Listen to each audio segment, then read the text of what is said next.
প্রতিনিয়ত সংসার আর নিজের নিজের কাজের জায়গা সামলাতে সামলাতে প্রত্যেকটা মানুষই হাঁপিয়ে ওঠে। সেজন্য মাঝে মধ্যেই বন্ধুবান্ধব পরিবার নিয়ে একটু আধটু এদিকে ওদিকে ঘুরতে যাওয়াটা সবচেয়ে ভালো। আর সেটা যদি হয় কোনো ক্যাফেটেরিয়া, তারপরে এরকম সুন্দর একটা জায়গা যেটা কিনা অনেকটা জায়গা নিয়ে ভিতরের অ্যাম্বিয়েন্সটা এত সুন্দর, সেরকম একটা জায়গা যদি পাওয়া যায় তাহলে তো কোনো কথাই থাকে না। হ্যালো গাইস, তিয়াশা ব্লগে আবার আপনাদের স্বাগত জানাই। আজ আমরা যাচ্ছি শ্যামনগর উত্তর হাসিয়া ফেয়ারি ফ্লেভার নামে একটি রেস্টুরেন্টে। তো চলুন আমাদের সাথে।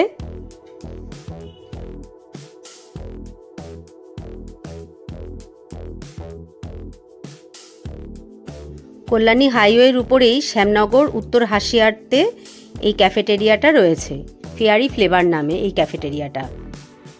ভিতরের অ্যাম্বিয়েন্সটা সত্যি খুবই সুন্দর। 15ই আগস্টে এই ক্যাফেটেরিয়াটা উদ্বোধন হয়েছে। তো আজ আমরা এখানে চলে এসেছি বিকেলবেলায়। আমরা 5টার সময় বাড়ি থেকে বেরিয়েছি। আমরা ঝুঁকে পড়েছি ক্যাফেটেরিয়ার মধ্যে। আপনারা তো সবাই জানেন আমাদের বাড়ি ব্যারাকপুরে। তো আমরা বাড়ি থেকে বেরিয়ে একটা টোটো করে কল্যাণী হাইওয়ের মুখে এসেছিলাম। সেখান থেকে আবার টোটো পাল্টে আমরা চলে এসেছি ফেয়ারি ফ্লেভারে।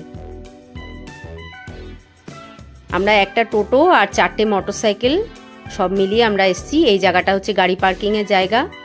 অনেকটা বড় এরিয়া।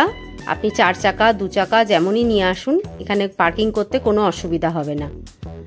দেখেছেন তো কত গাড়ি রয়েছে এখানে। আর ভেতরটা, ক্যাফেটেরিয়ার ভেতরটা দেখুন, খুব সুন্দর লাইটিং করে সাজানো। এটা হচ্ছে ওনাদের চায়ের একটা স্টল, আর এই জায়গাটা হচ্ছে ওনাদের কিচেন এরিয়া। অনেকটা বড় কিচেন এরিয়াটাও। ভেতরটা দেখেছেন কি সুন্দর করে সাজানো। পাশে একটা বার আছে। আপনাদের জায়গাটা চিনতে কোনো অসুবিধা হবে না।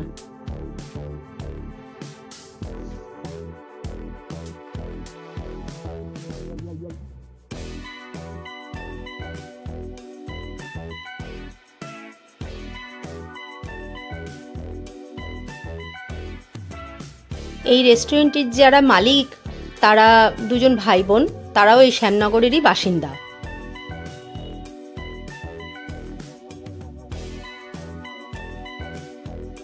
এদিন আমরা এই ফেরারি ফ্লেভারে টোটাল 12 জন মিলে গেছিলাম।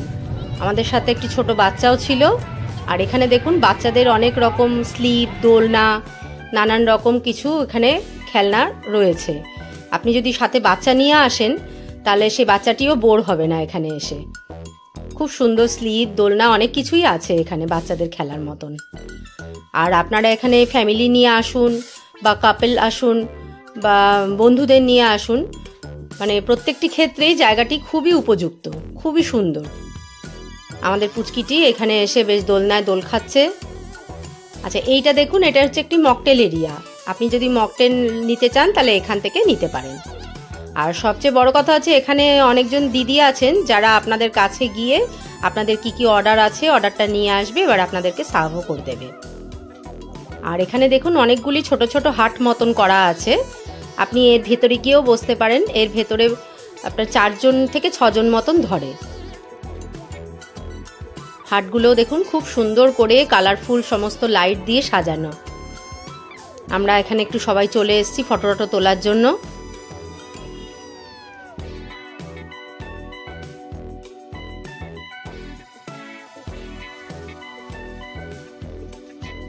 এই কটেজগুলোতে এক একটাতে 8-9 জন ধরে, আবার এক একটাতে 4-5 জন মতন ধরে। এক একটার এক এক রকম টাইপ রয়েছে। তো আমরা একটু বেশি লোক ছিলাম বলে মিডিলে 2টো জায়গা আছে, বিশাল বড় বড়। ওই যে জায়গাটা দেখতে পাচ্ছেন মিডিলে, ওরকম 2টো আছে পুরো মাঠটার মধ্যে। তো এইটাতে আমরা বসেছিলাম। আমরা একটু বেশি লোক ছিলাম যেহেতু, সেজন্য এইটাতে বসেছিলাম। এই দেখুন এই কটেজটা ছোট, এই কটেজটাতে আবার 4 থেকে 5 জন বসতে পারবে।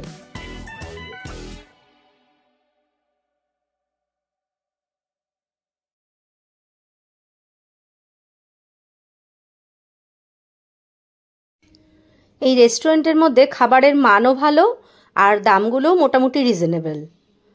এই যে আমরা এখানে 2টো টেবিল জুড়িয়ে সবাই মিলে বসেছি, গল্প আড্ডা চলছে, খাওয়া দাওয়া হচ্ছে। আমরা পাকোড়া, মোমো, এই তারপরে চা, কফি, গ্রিন টি, এক একজন এক এক রকম খেয়েছে, পাস্তা, এ সমস্ত নিয়েছিলাম। যাই হোক, খাবার দাবারও ভালো, গল্পগুজবও হলো অনেক। সন্ধেটা আমাদের বেশ ভালোই কাটলো। আপনারাও আসবেন, আপনাদেরও ভালো লাগবে। আমাদের এবার বাড়ি ফেরার পালা। ভিডিওটা যদি ভালো লেগে থাকে তাহলে অবশ্যই লাইক করবেন আর সাবস্ক্রাইব করে তিয়াশার পাশে থাকবেন। আজ এই পর্যন্তই, দেখা হবে আবার পরের ভিডিওতে।